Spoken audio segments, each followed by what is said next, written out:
Hello, my name is Farhan. I'm the botanical pharmacist and welcome back to my garden, and today I'm going to be showing you how to make nettle balm. So I foraged some nettles earlier and I'm going to make it into a soothing skin balm. Especially at the moment my hands are really dry and irritated, and because of the overwashing and so on, and this is a really soothing balm. It's got nettles, it's got antihistamines in, and it's got anti-inflammatories, and I'm also going to put some peppermint oil, which will be soothing and cooling. And it's a really straightforward, really simple balm to make, and you should be able to make it quite easily at home with ingredients that you've got at home or foraged. So I am going to start by tearing up the leaves. I'm afraid I'm not as hardy as some other foragers who can grasp the nettle, so to speak, and pick it off the bush.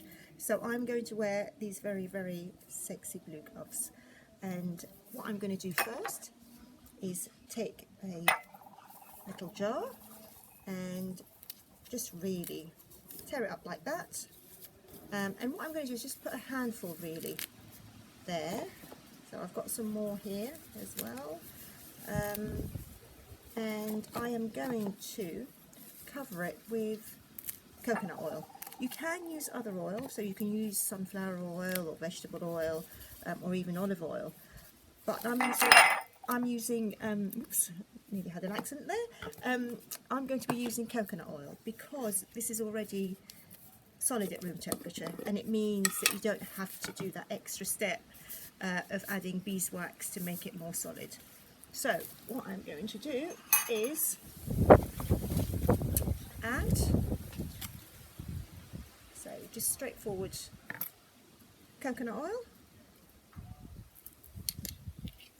So I would probably put a couple of tablespoons of the oil in here, and as I said, a handful of nettles.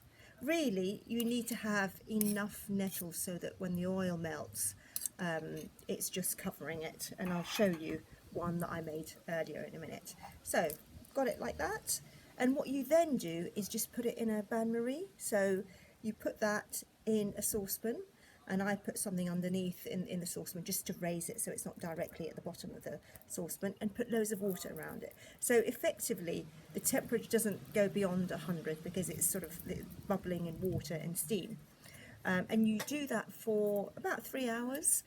You can also leave it on the windowsill for a few days, maybe even a week, but to speed things up I like to do it in a bain-marie on the hob for about 3 hours. And what will happen then is all the actives that are in the leaf will soak through into the olive oil, into the coconut oil. And I've got something here to show you. So this is one is just straight off the hob actually. So you can see there. So it goes from this to this. And I don't know whether you can see it there. So the oil has gone a lovely green colour, and what you do after you've done that for 3 hours is you then strain it, and I will demonstrate that also. So get a jar, sterilised. So I normally put a bit of water in there and either put it in the oven for about 20 minutes until it's dried, or put it in the dishwasher if you've got a very hot setting on the dishwasher. So what I'm going to do there, I'm going to put this in there, the funnel. I'm going to put a double muslin sheet in there, like so, and I'm going to pour this in there so it catches all the bits of leaf. I don't know whether you can see it all coming out from there. You can just about see it there. It's lovely, it's such a lovely colour. In actual fact, the leaves have gone quite crispy. It looks a bit like crispy seaweed that you get in restaurants, and I think it's just basically released all the goodness. It's gone crispy, and look at that, isn't that gorgeous? Such a lovely green colour. So I shall put that aside now. So as I said, because coconut oil is solid at room temperature, once this cools down, this will go solid. So you don't need to worry about putting beeswax to turn it into a balm. So it's a really, really easy way of using it. What you can do is, if you wanted to use sunflower oil, which has got vitamin E and it's got, you know, its own healing properties, you can do that and perhaps just use it as an infused oil rather than a balm, and then you can apply that directly onto the skin. So what I will do here, I am going to put a few drops of peppermint oil. As I said, peppermint oil is cooling, it's very soothing, and it's particularly good for irritated skin. So, you know, if it's, you know, as a result of allergy or eczema or whatever, it's divine, absolutely yummy. So I'm going to put, I'd say there's probably about 50 mils there, 50 mils in there. I'm going to put about 2 or 3 drops of oil in there. So 1, 2, 3, maybe I'll put a few more, 5 really. And again, you can play around with it. You can put other oils as well, you know, that's, you know, up to you, but I particularly want to get that cooling effect, because my hands at the moment from overwashing have got quite inflamed, and they're a bit broken as well. The other thing about peppermint, it's an antiseptic, so it also helps if there's broken skin to help any infection and things like that. That's lovely. So I'm going to leave that to set aside for a few hours, and that will, once it gets to room temperature, it will be solid. I'm just going to put the lid on here, and while that's doing its stuff, I will talk to you about foraging for nettles. This time of year there's a lot. Early spring actually is probably the prime time, because you want to pick the new shoots at the top, so the tops, the nettle tops, and use that. What's great about nettle is it's got another cycle. So come September or autumn, you will get all the dry nettles that's sort of dried in the sun and sort of got quite ropey and stringy. You get new growth. So you've got another opportunity to harvest nettles. So it's brilliant. It's this plant that keeps giving. Everyone's had some close encounter or is familiar with nettles. So in terms of foraging, it's probably one of the easiest ones to forage for. It can sometimes be mistaken for another type of a white dead nettle or purple dead nettle as well, which doesn't sting, and it hasn't got the same properties as the stinging nettles. And I say to people, the best way of knowing whether it's a real thing or not, because, you know, they do look very familiar, is touch it.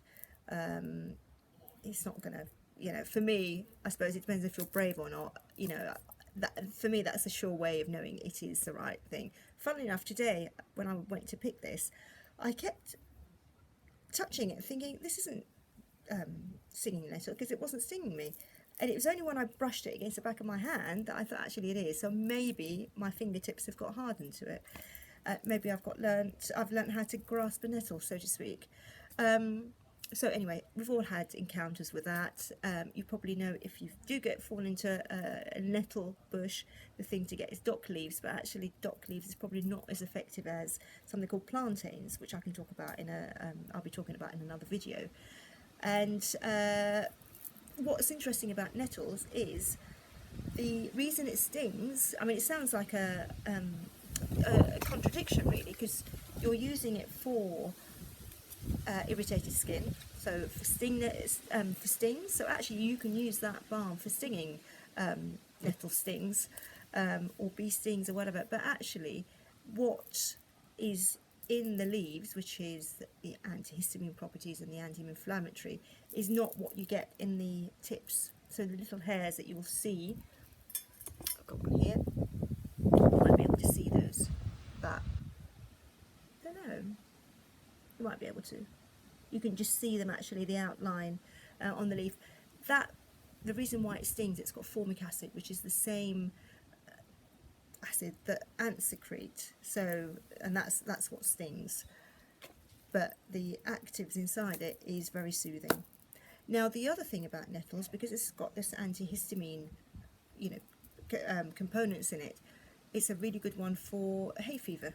So I use it combined with elderflowers in a tea. So brilliant as a hay fever tea.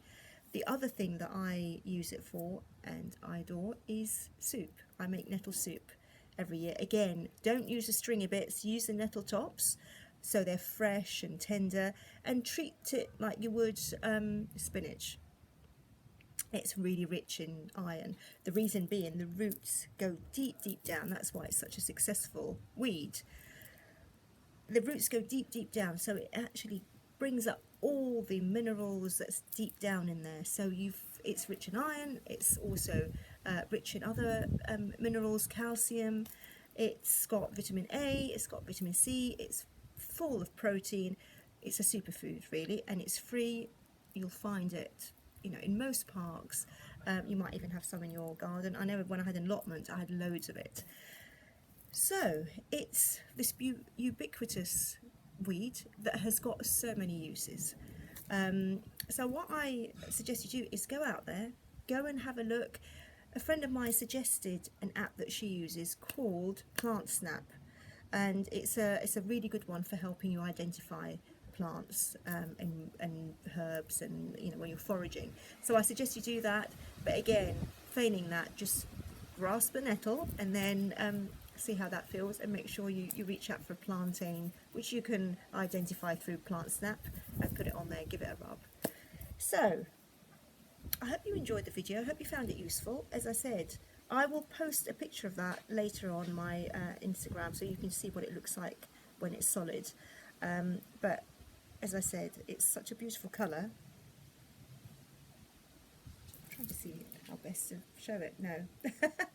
And it's does the job, and it's healing, and it's just a lovely thing. And you know, and you think that you've foraged it, it's something that you've made, and it just shows the power of plants that's on your doorstep.